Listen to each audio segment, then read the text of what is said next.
The sun rose slowly over the patchwork of early villages, glinting off rooftops made of mud, straw, and wood. Morning sounds filled the air, the bleating of goats, the clatter of pots, the chatter of people beginning their day. Life had become more settled now. Fields of grain swayed like golden seas, herds of sheep and goats grazed lazily nearby, and smoke curled gently from cooking fires. But something new was happening across these peaceful lands. People were starting to realize that what one village had, another might not. One group had strong pots and fine woven cloth. Another had baskets full of grain or jars of sweet honey. Someone else had strong tools of flint or shiny beads of seashells. And soon, a simple but powerful idea began to grow. What if we trade? It began in small, quiet ways. A farmer handed a potter a basket of barley in exchange for a new water jar. A weaver offered a bright piece of cloth to a builder in return for a wooden stool. It was fair, simple, and made both sides happy. This was the birth of barter, the art of trading goods without money. It might seem ordinary now, but for early humans, it was revolutionary. Barter meant cooperation, trust, and communication. It brought villages closer together and taught people to value not only what they had, but also what others could make. Soon, the paths between villages were busy with travelers carrying goods on their backs or pulling them in simple carts. They followed the same trails animals once walked, now turning them into the first trade routes. Along the way, they shared food, stories, and songs. Some travelers learned new words from distant people, adding them to their own language. Trade was not only about goods, it was about connection. A woman from one village might see a decorated pot she had never imagined before and feel inspired to make something similar. A child might taste honey for the first time and marvel at its sweetness. The world, once small and simple, began to expand with every exchange. Over time, trading became more organized. People began to gather at special places, open clearings, river banks, or crossroads to meet and trade. These gatherings were the first markets. They were lively, noisy, and full of color. Imagine the smell of freshly baked flatbread and roasted grain. The sound of laughter, goats bleating, and people calling out their offers, a potter showing off new designs. A farmer holding up a basket of dried figs, a child running around with a string of shiny beads. Barter was everywhere, a jar of oil for a bolt of cloth, a pot of honey for a stack of fish, a loaf of bread for a handful of seeds. People bargained, smiled, and sometimes argued, but most left happy. Trade brought joy because it meant possibility. One village could now taste foods grown far away. Another could decorate their homes with shells from the sea or stones from distant mountains. Trade was teaching humanity the beauty of sharing differences. As trading grew, so did the imagination of the traders themselves. Some began traveling farther than anyone before, looking for new goods and new partners. They walked through forests, crossed rivers, and climbed rocky hills. They discovered that different places had different treasures. Mountain people had stone and metal, river people had clay and fish. Forest people had wood, fruit, and honey. And coastal people had salt, shells, and fish. Each resource became valuable, and people began to specialize, some as weavers, others as toolmakers, others as traders. Now, a few people no longer farmed or built, they traveled. They became the world's first merchants.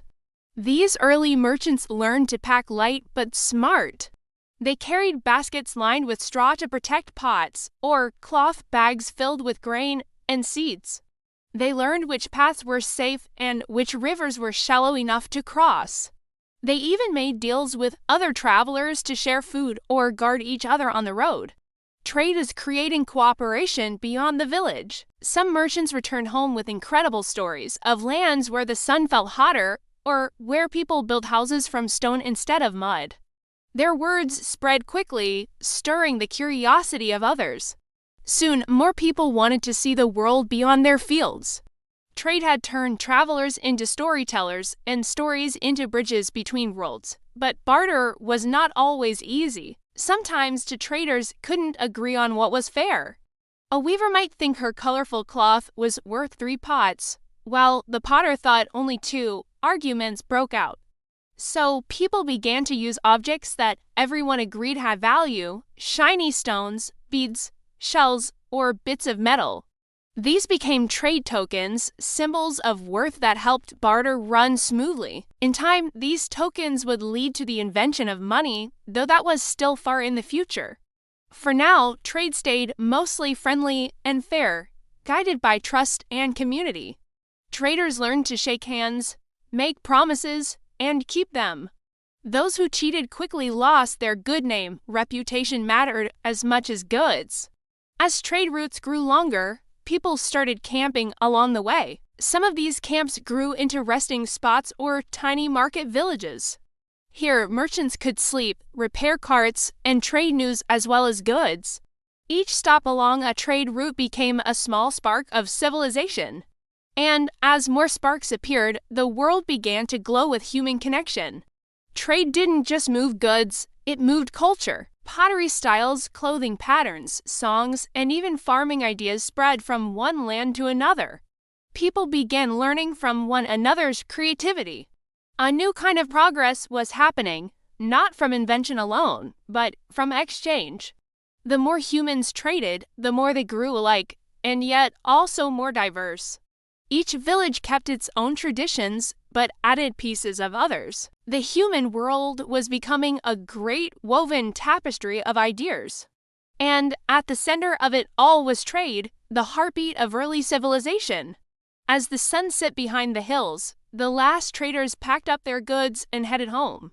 They walked slowly, tired but content, their arms lighter but their hearts full. In their baskets and bags they carried more than just objects. They carried stories, friendships, and discoveries. The rise of trade had changed humanity forever.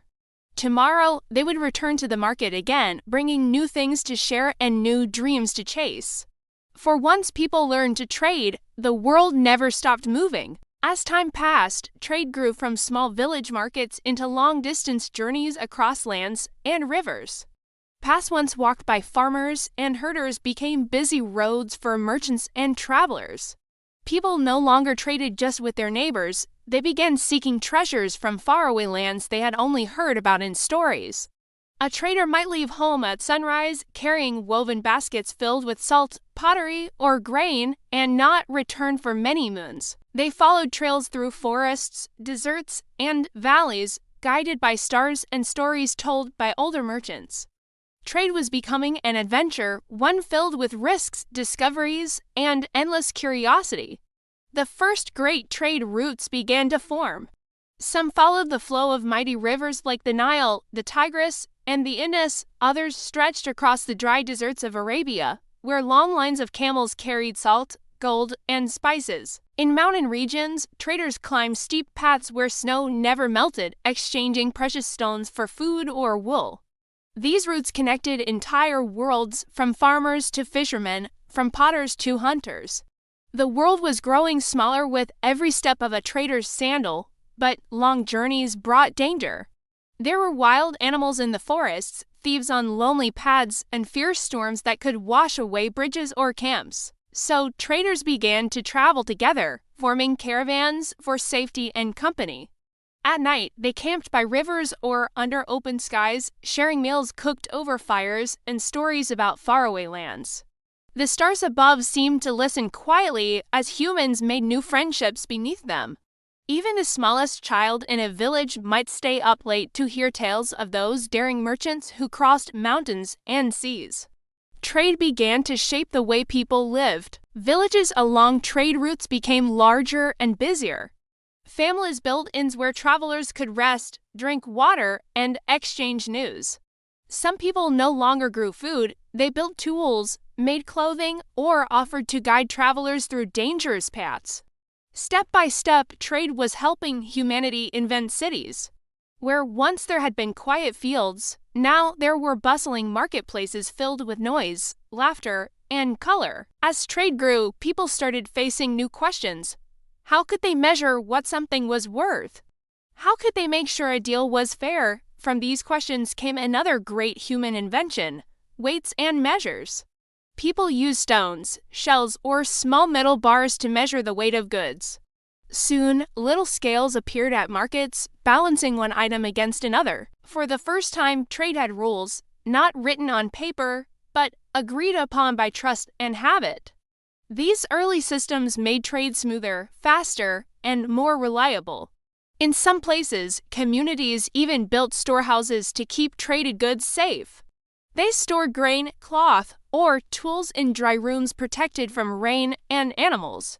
Traders could return later to pick up their share or exchange it for something new. Storehouses became early centers of business, a spark of what would one day become banks and trading posts. The simple act of sharing goods had started to reshape human society. But perhaps the most amazing gift of trade was not what people bought or sold, it was what they learned. As merchants met people from faraway places, they exchanged not only goods but also ideas. A potter from one land might learn a new way to shape clay. A farmer might discover a better seed or a stronger plow. Songs, stories, and traditions traveled with every trader. Each exchange carried a piece of one culture to another, blending the world into something new. In the Middle East, traders shared the secrets of bronze making, a metal that changed tools and weapons forever. In Asia, silk and spices began to move between distant kingdoms. Along the Nile, Egyptians traded fine linen and gold jewelry for cedar wood from Lebanon. Across the Indus Valley, merchants exchanged colorful beads, precious stones, and grain. Each trade route became a thread weaving together the world's first global community. Even language began to change. People created special words to describe goods, weights, and bargains. In places where traders met often, mixed languages formed so everyone could understand one another. This helped trade grow even faster and helped people see that cooperation was stronger than isolation. Trade was turning strangers into neighbors and neighbors into partners. The earliest traders also learned the importance of trust. A promise, once made, had to be kept, for there were no written contracts yet. A dishonest trader could lose everything if word spread of his trickery. So traders created symbols of honesty like handshakes, knots in ropes, or small tokens passed between friends. These simple gestures carried deep meaning. I give you my word. And in a world without laws, that word was everything. Trade even inspired new inventions. To carry more goods, people improved carts and built stronger wheels. Boats grew larger, with sails that could catch the wind and travel across lakes and seas. The first merchant ships appeared, made from wood and rope, carrying cargoes of grain, pottery, and precious minerals. Harbors and docks appeared along river banks, filled with voices shouting greetings and prices in many tongues. The spirit of adventure was alive, and trade was its wind.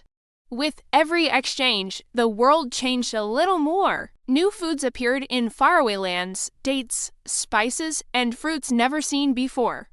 People began wearing clothes made from fabrics woven in other regions. Art styles blended, music mixed, and architecture took new forms. Humanity was learning to celebrate diversity through trade. Each deal, each handshake, each journey made the human story richer. At last, after centuries of barter, people began to imagine something new. They thought, what if we had a way to trade without always carrying goods? They wanted something small but valuable, something everyone could trust and use. And so, the idea of money began to shimmer like a spark in human minds. First, it was pieces of metal or shells used as tokens of value. Later, kings and rulers would stamp their marks on metal coins, a promise that the coin was worth its weight. But that would come later, in another chapter of humanity's great adventure. For now, the world stood at the edge of transformation. The rise of trade and barter had done more than move goods, it had connected hearts and minds. It had turned isolated villages into networks and curious travelers into global thinkers. Trade had become the invisible bridge across mountains, deserts, and seas. And through that bridge, humanity had stepped closer to the world we know today. As the last light of the setting sun touched the merchants' tents, one could almost hear the whisper of history itself. Keep trading, keep learning, keep connecting, for this is how civilizations are born.